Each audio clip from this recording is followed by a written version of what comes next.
Eu sou Luísa Garnero, sou pesquisadora da Fiocruz, trabalho com saúde indígena e hoje a gente vai ter uma primeira aula que nós vamos falar sobre política de saúde indígena no Brasil pós-Constituição de 1988. Na sequência teremos mais uma aula, mas nesse momento a gente vai trabalhar com esses eventos que geraram a construção do Sistema Único de Saúde e do Subsistema de Saúde Indígena. Uma coisa importante na Constituição é que ela garantiu uma série de direitos aos cidadãos brasileiros, cidadão indígena e cidadão não indígena, direito à educação, direito a lazer, direito à segurança, e um dos direitos importantes que nós vamos trabalhar aqui é a garantia do direito à saúde. Há um entendimento do legislador que fez a Constituição de que o Estado tem responsabilidade em prover o direito à saúde para a população. Então, há que tomar medidas próprias específicas mediante o poder público para que as pessoas consigam ter acesso à saúde. Não pode deixar apenas a saúde sendo regulada pelo mercado, pelas empresas privadas. Tem que ter uma política pública que faça o gerenciamento e garanta o recurso e o acesso das pessoas ao trabalho de saúde. Acontece que isso é um processo político, naturalmente. E houve um movimento chamado Reforma Sanitária, que aconteceu depois da Constituição de 1988, que foi basicamente um movimento político-social que coordenou essas atividades em busca de fazer esses direitos valerem e se estenderem à população. Então, se trata essencialmente de uma luta política. A Constituição de 1988, ela garantiu vários direitos sociais. A saúde, a educação, o saneamento, direito a votar, direito de participação política. E a gente tem interesse particular na garantia do direito à saúde, que foi feito para indígenas e não indígenas, para todo cidadão brasileiro. A questão do direito à saúde, na Constituição, ela aparece como um direito de todos e um dever do Estado. Ou seja, a saúde tem que ser garantida por iniciativas públicas, não é só para aqueles que podem pagar. Não é só para as pessoas que estão ligadas às empresas privadas, que compram serviços da empresa privada. Há uma obrigação do Estado brasileiro de investir, através dos impostos que todos nós pagamos, em colocar atendimento à saúde o mais próximo possível de onde as pessoas vivem. Há uma outra coisa que foi reconhecida nesse contexto, é a existência no Brasil de desigualdades sociais. O Brasil é um lugar onde você tem situações de extrema pobreza, que a gente chama de desigualdades sociais, e que essas pessoas, então, elas estão mais vulneráveis a problemas de saúde do que aquelas que estão num poder aquisitivo melhor, num lugar social melhor. Então, houve um grande movimento, a partir da Constituição de 1988, chamado Reforma Sanitária.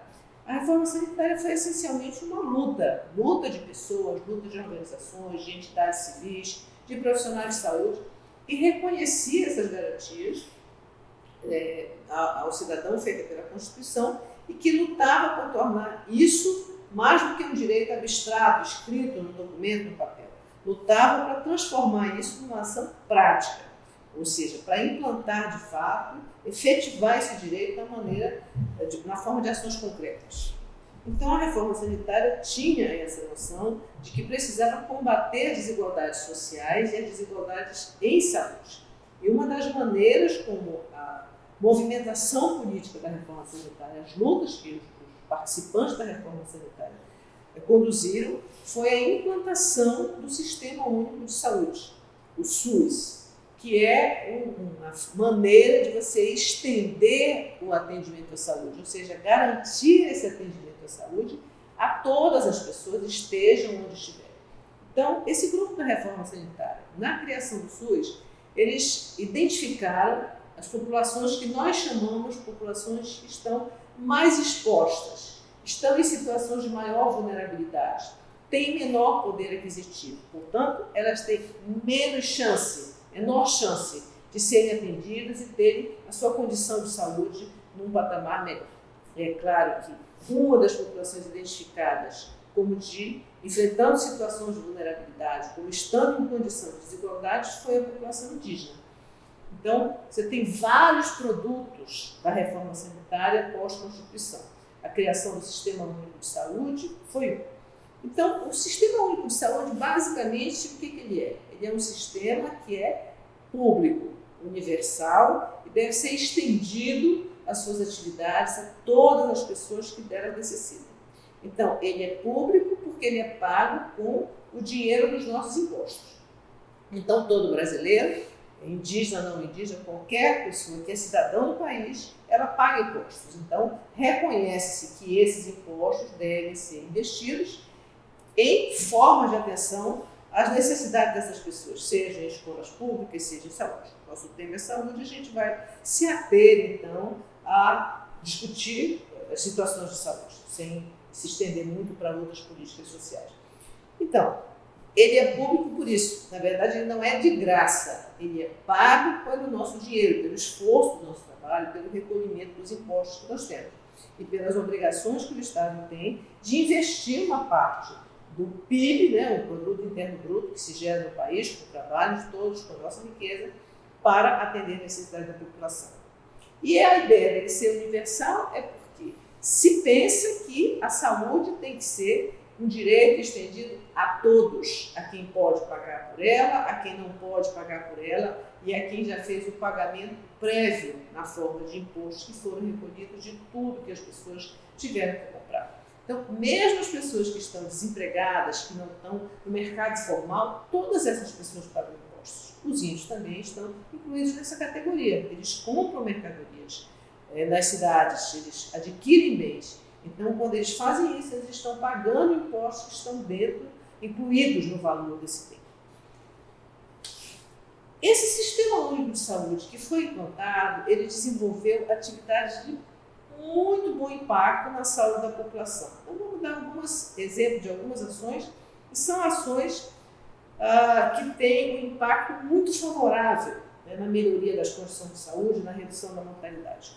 Um desses programas é a vacinação. Certamente a vacinação ela é uma medida muito eficaz em que há uma extensão de cobertura para uma maioria das crianças do Brasil que são capazes de acessar a vacina, de evitar doenças graves. Nós estamos enfrentando, no momento, no país, a epidemia de algumas doenças.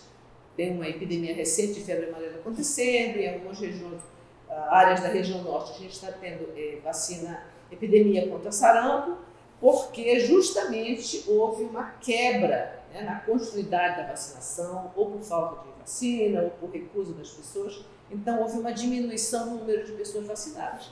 E a consequência disso, alguns anos depois, foi a presença desses surtos que nós estamos enfrentando e que terão que ser contornados por novas vacinações. Então, a vacinação é uma medida de grande impacto que deve ser estendida a todas as pessoas. É um direito que todos nós temos de receber a vacina, que evitam doenças bastante graves. Elas são capazes de diminuir a mortalidade evitável de adultos e crianças por uma medida muito simples, que é a aplicação da própria vacina.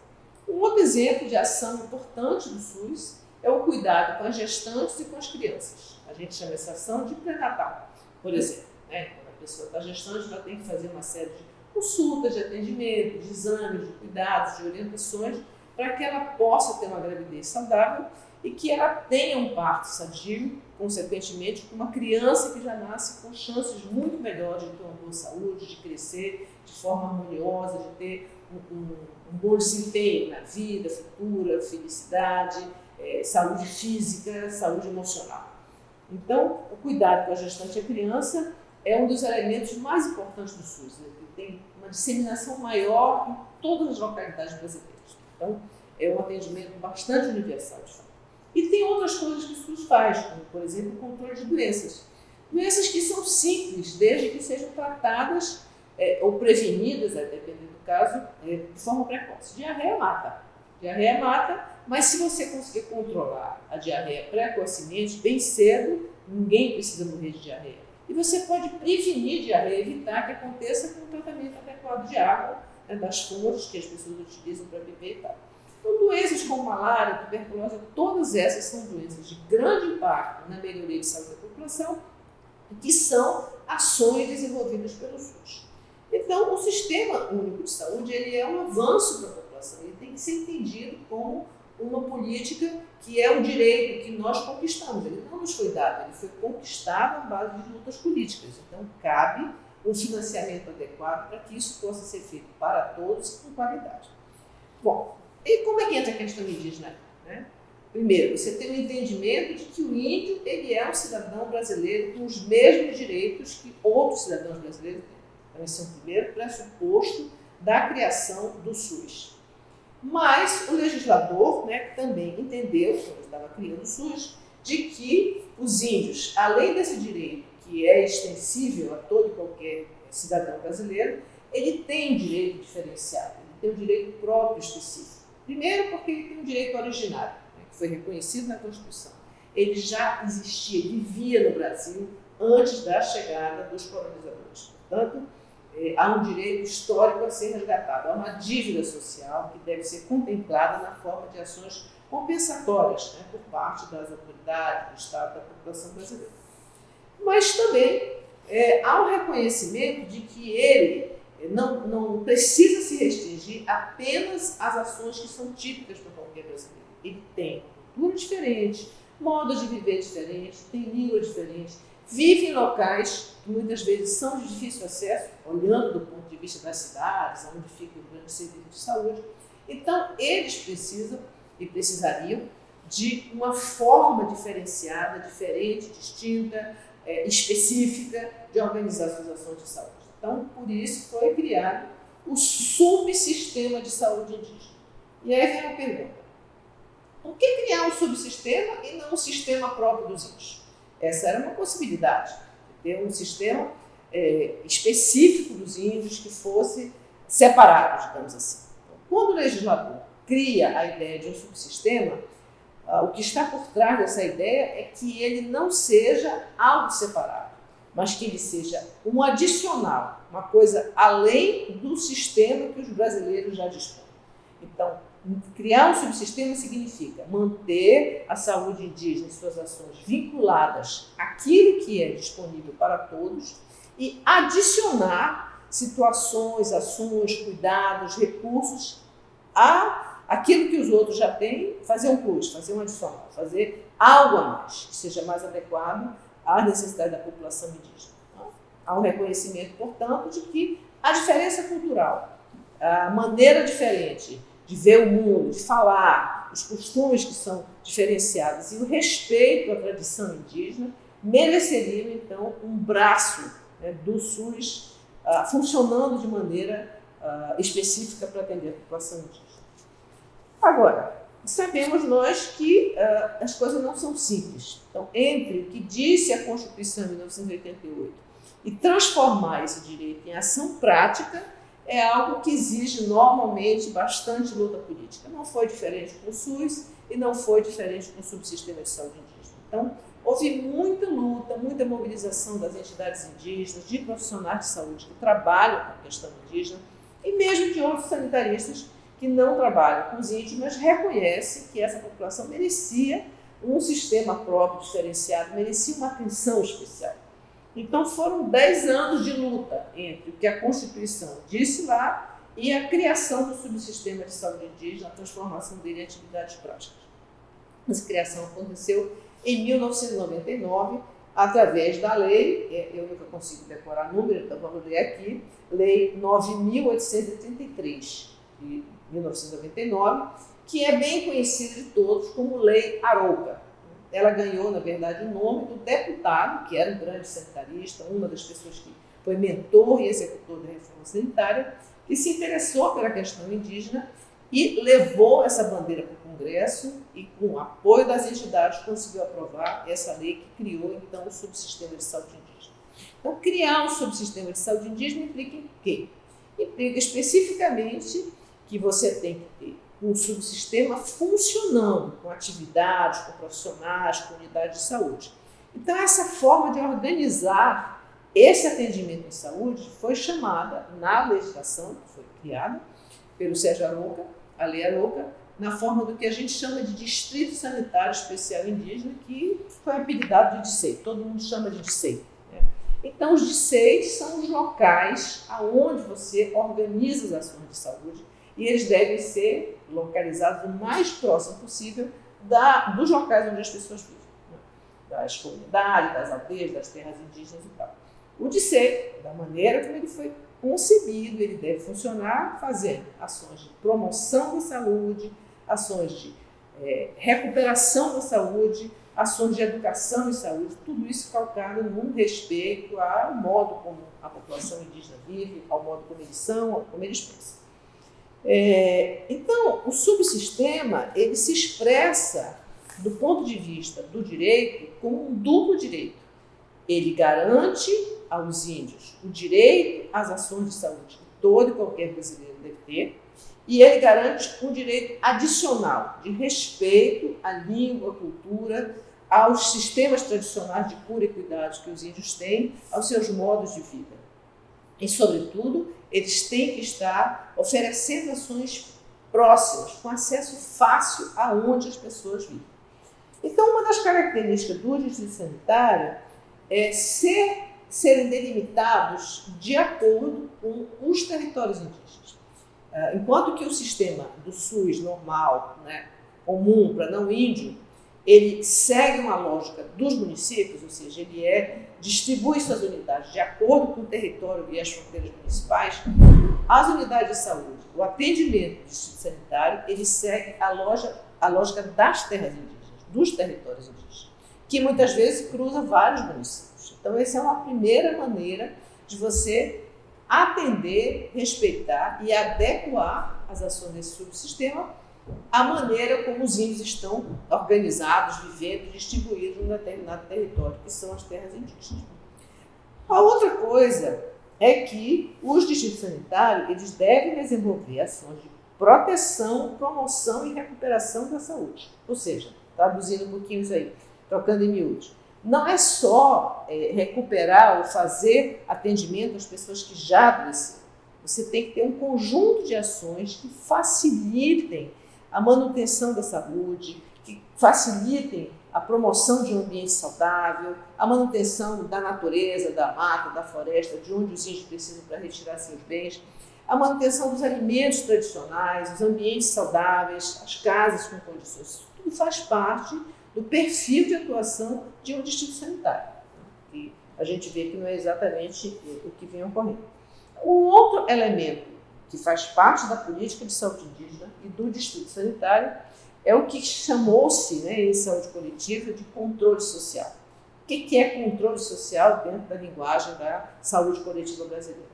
É o estímulo à participação política dos índios e sua liderança, suas comunidades, nos chamados conselhos de saúde.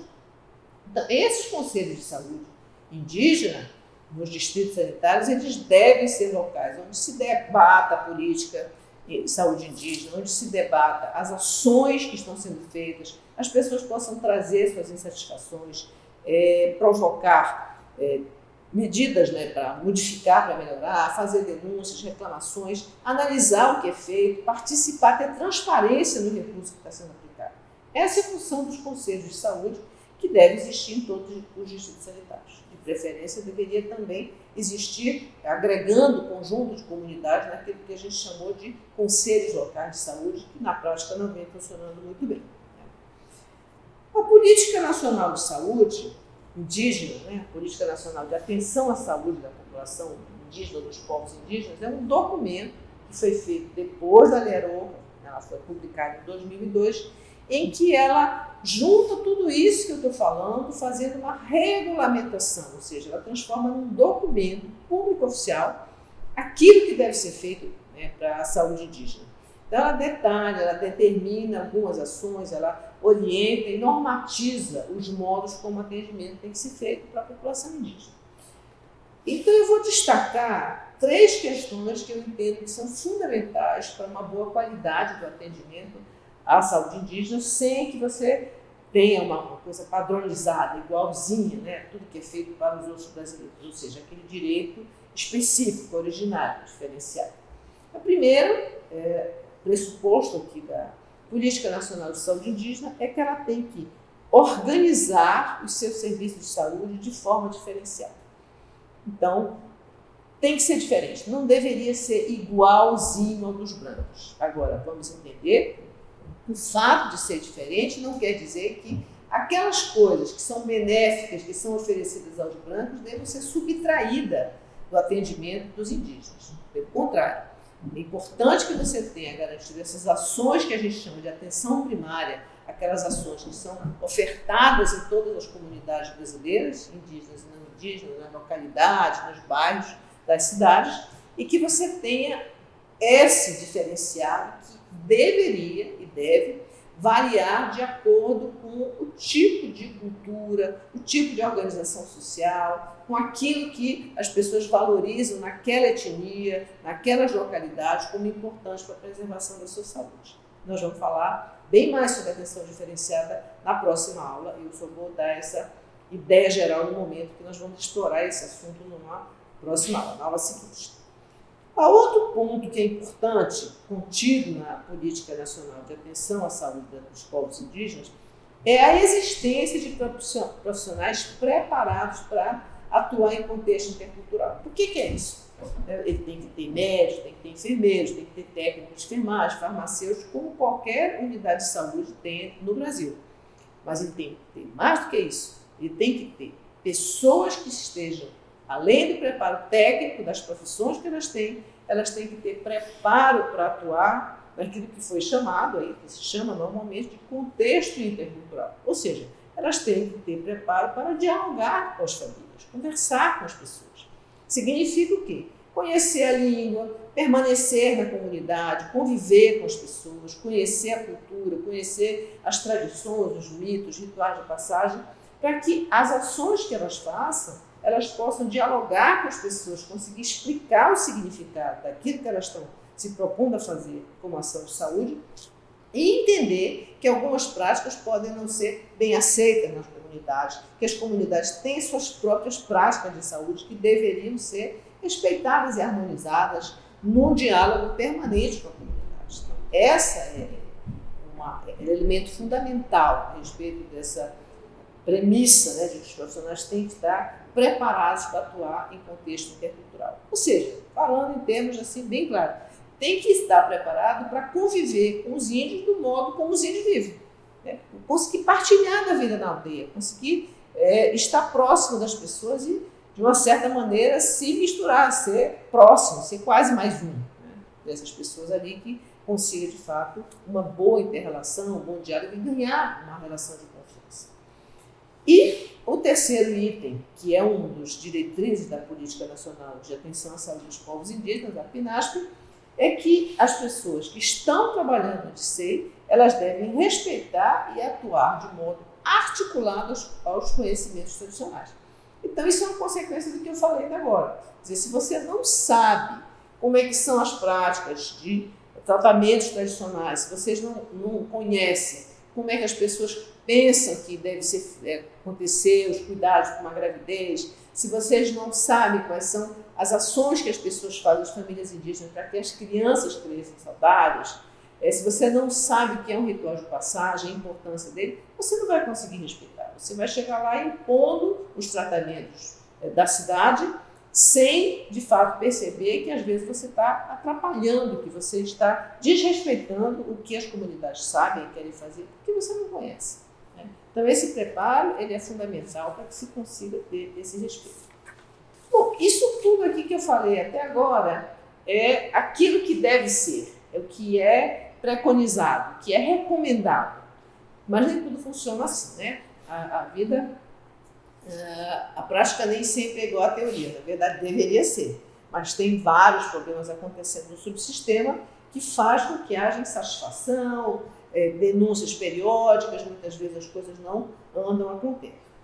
Tem muitos problemas, eu não vou falar de todos, vou falar só de alguns que eu acho que são mais importantes aqui nesse momento.